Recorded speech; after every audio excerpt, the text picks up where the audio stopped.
தலைவர் இதை பாருங்க, விஷயம் கைமீறி போகுது. ஏன்டா அன்பு, இதெல்லாம் போய் நம்புவே நீ? வலைத்தளம்னாலே வாய்க்கு வந்தபடி தானே பேசுவான். அதெல்லாம் போய் நம்பிக்கிட்டு இருக்கலாமா? யாக்கோபு, அது வேலை செய்யுமா செய்யாதா? இது முடிஞ்சு. காலையில இருந்து ஒரே வேலை தானே செய்யற நீ. குப்பையில போட வேண்டிய டிவி சீக்கிரம் போடுற. தற்போது வந்த முக்கிய செய்திகள். அரசாங்க சம்பந்தப்பட்ட முக்கிய விஷயங்கள்ல ஹைகமாண்ட் தலையிடுறாங்க. ஹைகமாண்ட் ஐ குரூப் தலைவரான சுகுமாரன் கிட்ட டெலிபோன்ல பேசிதான் தற்போது செய்தி வெளிய வந்திருக்கு. கேசி சார்லியோட முதலமைச்சர் பதவி இழக்கப்படும்னு வெளியே சொல்ல வருது. ஐயோ சார், இந்த காரணத்தை கொண்டு நம்ம கையை விட்டு அது போயிடாது. அதான் சொல்றேன்ல.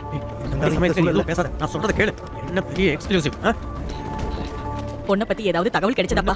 முதல்ல உள்ள என்ன நடக்குதுன்னு சொல்லட்டும். அங்க போய் உட்காருங்க சீதாமா. அண்ணா ஒரு நிமிஷம், எல்லாம் கைவிட்டு போற மாதிரி இருக்கு. சார்லி சார் எதுவும் பேசலனா? உறுதிமொழி எடுக்கிறத பத்தி ஆன்லைன்ல எல்லாரும் டிஸ்கஸ் பண்ண ஆரம்பிச்சிட்டாங்க தலைவரே. பார்ட்டி ஆஃபீஸ்ல இருந்து 3000 ரூபாய் கால் வருது. சார்லி சார் கொஞ்சம்